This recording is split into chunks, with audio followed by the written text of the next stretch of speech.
Welcome, everybody. This is episode 83 of the Matt Ryan Show. We plan to have Ryan in from New Orleans as well, but Ryan, I think we're having some internet problems. Yeah, I'm not really sure what's going on. I guess we're getting denied access, but we shall not be denied our chance to air tonight. Exactly. I'm going to blame it on College Station internets. I mean, that's the only thing I can think of. Absolutely, blame it on the Aggies because they don't have anything right. Speaking of the Aggies, Ryan, you'll see this, whenever you get to, or if you're watching it live on YouTube, you could probably watch yourself on the link if you really want. But behind me is the campus of Texas A&M. It's a little blurry because it's starting to get dark outside, but it is there, I promise. And we are broadcasting live from College Station as I'm here on business this week. But speaking of Texas A&M, LSU and A&M have a pretty big baseball series this weekend, Ryan. I think this weekend, heading into the box, if I'm not mistaken, this is the first time we have a top 5 matchup in the regular season since '99, Matt, or am I going too far back? A little too far back, although it hadn't been often since '99. I think the last time was maybe 2011 when we played Florida. I think that's when Florida was 1, and we might have been 2 or 3 or something like that. But it hasn't been often since '99, that's for sure. Yeah, that's what it was. I remember we were talking about it earlier. I knew it was Florida, but I couldn't remember how far back it goes. But, A&M has a really quality ball club this year. They've kind of quietly snuck into the top 5. They've been handling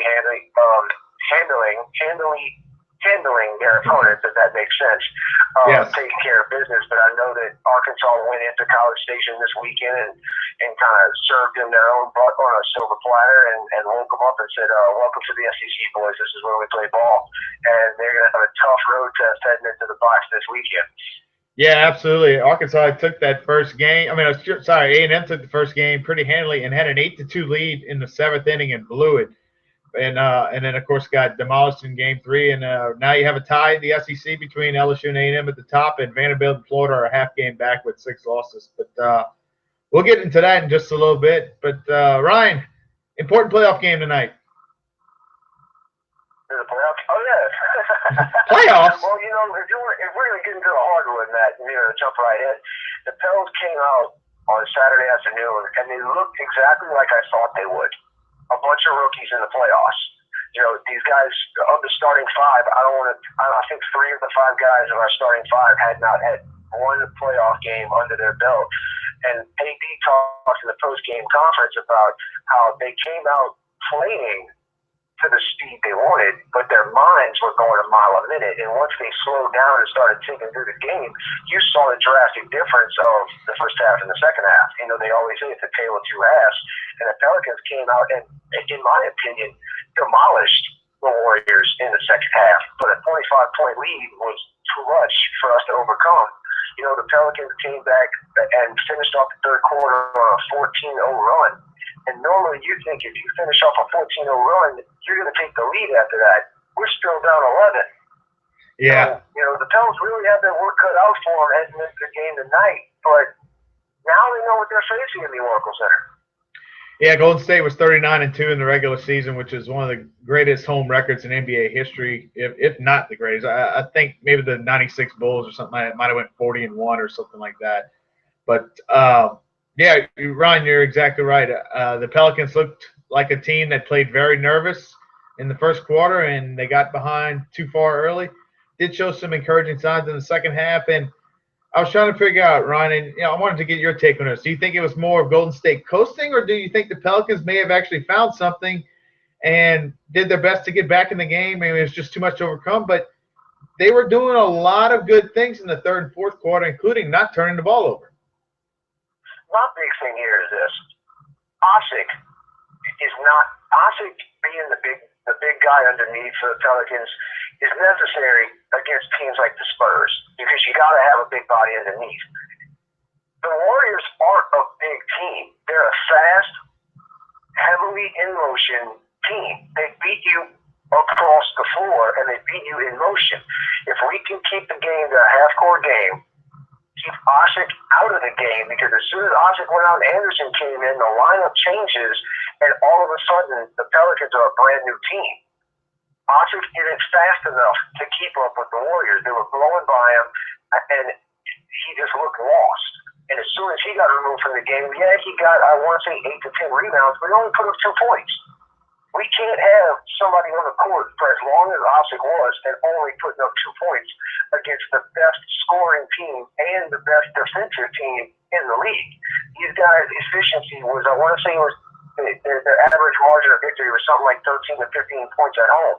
We can't afford to have somebody on the court who's not putting up points. And as soon as Anderson came in and Osric hit the bench, you know, like I said, we need the defense, but at the same time, we need the points. And when a team's going to put up as many points as the Warriors are, it's a matter of keeping up, not stopping them. Yeah, I think you hit the nail on the head there, Ryan. Asik just looked lost against the Warriors. He can't keep up with their speed. Anderson didn't play well on defense, but it was like the lesser of two evils.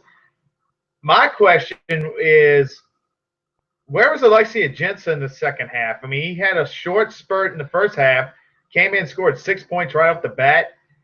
If anything, he might be the only center we have, so to speak, that could maybe even relatively keep up with them for a little while. Or you have to do what I personally hate doing and what a lot of people do is you play Anthony Davis at center, which he can handle it against a team like Golden State height-wise. But, yeah, it's like, what do you do, Ryan? My thing is this. I think AD can handle Bogut underneath. I think AD is athletic enough to play a 4-5 role against Golden State because that's what we need him to do. I also really and truthfully believe the offense going into tonight's game has to run through AD. I agree. Even if he's not putting up the points, the offense has to run through him. Yes, he's going to get 25. He's, you know, I said it last week that he was a guarantee against the Spurs to get you 20 and 10. He gave you, I want to say it was like 25 and 15 or 25 and 12. But he really showed out on Saturday afternoon, putting up 18 in the fourth quarter. AD can beat these guys down low. Gordon, we need the role players to do exactly that, play their roles. Gordon should be limited to outside jump shots and have those, his opportunities limited. We can beat them underneath. And if we beat them underneath consistently tonight, it's going to be 1-1 heading back to the under. I truthfully believe the way we played the second half showed that we can beat the Warriors in a series, not just take a couple games at home and then go back to Golden State for Game 5, tied 2-2. We can steal a game on the road against a team who went 39-2. But as we all know, as Saints fans, their home court advantage is second to none. That place was live on Saturday and expect very much the same tonight. Yeah, it is arguably the loudest arena in the NBA. In fact, Monty Williams, I saw, even came out today, and I believe the phrase was their crowd noise decibel level might even be illegal. I'm not really sure what he was insinuating at. Is he insinuating artificial noise, or was that just his way of complimenting their crowd noise? That's what I was trying to figure out. It almost made me wonder what in the heck his MO behind saying that was. Like, do you want Adam Silver to go in and investigate so we can have an upper hand on the road? I mean, come on, man. It's home court advantage. Yeah. You know, I don't think they're pumping in noise. The Golden State Warriors are the best team in the league, and they're a small market team. And they've let them have it. And they've historically been, especially the last 10 years or so, since they've been somewhat relevant, they have arguably the loudest arena in the NBA. Their fans are really that passionate. I mean, if you think about it, Ryan, it's the crazy black hole Oakland Raider fans in basketball gear. Exactly. But in a much more confined space. And personally, me, now I'm not playing in the NBA, but if I was a competitive athlete, and Ryan, I think you'd even agree with me on this. I want the noise because, you know, it's the best satisfaction when you hush them up. Exactly. When the whole crowd goes silent because AD dunks on Bogut and ties the game, yeah, they're going to get live whenever the Warriors get the ball back. You know, okay, you know, time to pick it back up. But when you hear that crowd just go, hush, yeah, that's right. 19,000, shut the hell up. Exactly. And especially, you know, we got that experience in Game 1 now. There's no reason for the Pelicans to come out and play scared. They shouldn't even played scared. Now, playoff jitters, okay, maybe we can give them that, but there's no reason for the Pelicans to come out there and play scared. They played 41 games on the year. on the road, including 2 that they played this year at Golden State before that game. Right. But Matt, you're dead on with that as well. You get the jitters out the way in the first game, and they got the jitters out the way in the first half. Not even the first game, the first half. Yeah. I've been hard on Monty all year, and I don't know what he told him at halftime, but they came out and looked like a team reborn at halftime on Saturday afternoon. And if they can carry that MO and carry that fire into tonight's game, I'm sticking by it, man. I've got the Pels tonight. If we come out firing, I've got the Pels. And you hit the nail on the head again, Ryan, there with the statement. They show a lot of fight, and a lot of times this year the Pelicans have gotten down by a lot of points, and they've even come out on the right side of those comebacks a couple of times this year. It's one of those teams, they have a lot of knit and grit fight in them, if you want to use a so-called expression. But if they can come out and play like they did in the second half, they can come out and beat Golden State, because I think Golden State doesn't respect the Pelicans. They mentioned the so-called scrimmage comment that we ended up making them pay for at home. And, I mean, it's going to take a Herculean effort, to have any chance in this series. It'd be potentially one of the biggest upsets in NBA history. But it's a big game tonight. If we don't get it tonight, you got to defend home court. But at the same time, Ryan, they have home court. We have to steal one from the best home team in the NBA. Is it impossible? No. Is it improbable? Likely. But you never know with this Pelicans team. They play their best ball against the hardest teams this year. They have. They really have. I mean, look at the Spurs game, the 82nd game of the season. It came out on all cylinders with nitrous oxide to go, and we haven't seen the Pelicans look like that. I mean, almost all years. You going up against the dynasty of the Spurs, against Greg Popovich and Tim Duncan and Tony Parker, who had everything to play for too. You are laying it to them from Jump Street. You're laying it to them, and yes, they kind of crept back in it, because, partially with the hack-a-shack was on Osik and everything like that, but they still kept composure and they still won the game. And it's almost like the roles were reversed when we went into Saturday's game, where they took it to us and never looked back, and before they knew it was a 6-point game. So with that, with that going into tonight's game, Matt, I really do believe if we come out and have the lineup right, I don't think Osik should see much of the floor tonight, because I don't think he matches up well with the Warriors. I think Agenta should get the nod, and if we have to, like we said earlier, Matt, put AD at that 4-5 role, bring in Anderson so he can play an outside 3 and let these guys roll. And I really think we have the speed and the athleticism to keep up with them. Yeah, and somebody that has to step up tonight that didn't in game 1 is Eric Gordon, especially with Tyreek Evans likely out. You and I were discussing this before we went on. I think he'll miss game 2 and probably be back for game 3. Yeah, rest him tonight. If we can get close, if he's able to play and we need him, keep him on the bench, and if we need him, put him in, get him a few good minutes. But if we don't need to play him, don't hurt him, because we definitely have 2 games at home. And, going into game, hypothetically speaking, going into game 5, 2-2, we need everybody at full strength. Absolutely. And then I'm also curious to see, you think they give Drew Holiday the nod at point guard, or do they go with Cole if Holiday's minutes are still limited and starting at point guard? That's another thing with Evans out. We need a point guard. I really think if they have to go that route, you kind of split it 50-50. Yeah. I think they give Drew the nod at tip-off, but I think the minutes should honestly be close to 24-24. Because, Norris Cole brings the playoff experience. Norris Cole brings finals experience. Norris Cole brings championship experience to the Pelicans. So we're going to need that playing against a team like Golden State. Because these boys can ball. Yeah, absolutely. Big fan of the flat top for sure. But we'll see what happens in about an hour or so if you're watching live for sure on TNT. Game 2 between the Warriors and Pelicans, and then games 3 and 4 or Thursday and Saturday night, respectively. Live in the blender. We'll have the blades ready to chop up some Warrior smoothies, right?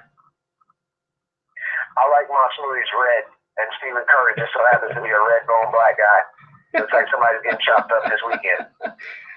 Oh, but with that said, Ryan, I like that. That was funny. That was a good one.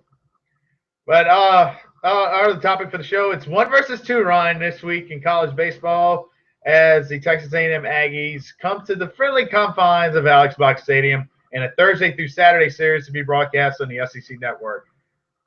Ryan, LSU's 5-1 against A&M since they've come into the SEC. All those games were at A&M, so this will be the first time that A&M comes to the box since I believe LSU when they beat them in the Super Regionals back in 04 when we had John Zarang and all that to throw a name back. Right, talk about name dropping and throwback right there.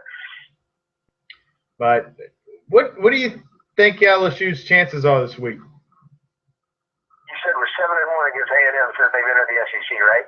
5-1. Okay, yeah, 5-1. That's right. 2 years both at A&M. This will be the third year. I think it ends up being 7-2. I think the Tigers take 2 out of 3. I think A&M sneaks out the Saturday game. With Payne on the mound tonight against Tulane, only getting 2 innings just to get him some live practice. Basically, it's just some live practice for heading into the weekend. Right. I think, again, my theory on Lange has been carrying out throughout the season. I think nobody in the SEC knows exactly what to expect from him. So on that Thursday night nod, or I'm sure being it's a Thursday, Friday, Saturday, Lange will get what would be the Friday, but it's going to be the Thursday nod. I think Lange is going to give him some nasty stuff, and if we take the Thursday game, heading into Friday, it's going to be a big game. The box is going to be packed to capacity. I've already talked to somebody that said it's already at standing room only. That the box is going to be live, and much like A&M coming into Tiger Stadium, I don't think they really know what they're walking into. They can say they know what they're walking into, but the box gets live, and when it's a 1 versus 2 matchup, and it's a regular season, that place is going to be live, and Lane is going to bring his best stuff. Expect the same from Poche. Heading into the Saturday matchup, Matt, what do you think about the Saturday games? I honestly believe Thursday and Friday is going to be wrapped up. I like LSU's chances as far as pitching. I think they have potentially the best 3-man rotation in the SEC right now. They're proving of the ERA. This series, I think it's going to come down to the bats. Both teams have shown they can hit this year. I think where LSU has the advantage, in addition to being the home team for 3 games, is going to be in the pitching department. Now, A&M, I think, does have a better bullpen, but ours has gotten better lately. And then, of course, it's been almost automatic this year if you can get the Stallings with the lead late in the game for sure. Yeah, absolutely. And, the bats, the Tiger bats have really woken up. I think we're like 3rd in the nation right now in team batting average, maybe even 2nd. And, they're playing complete baseball, and they're getting hotter and hotter at the right time. We're in the heart of the conference season right now.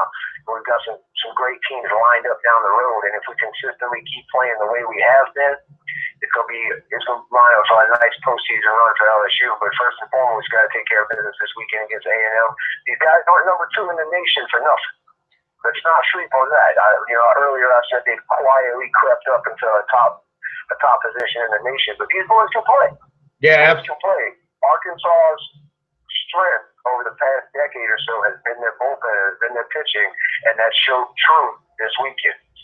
Yeah, absolutely. And LSU, I think, has a lot to prove this weekend as well as far as playing at home in the SEC.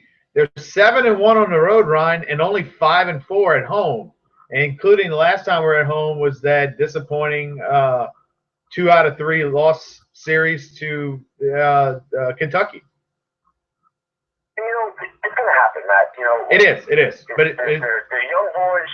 It's going to happen where they're not as in it one weekend as the next. And Kentucky's not exactly. I mean, Kentucky's no slouch, but it's not like playing against Vanderbilt or South Carolina where you could potentially see these guys in Omaha.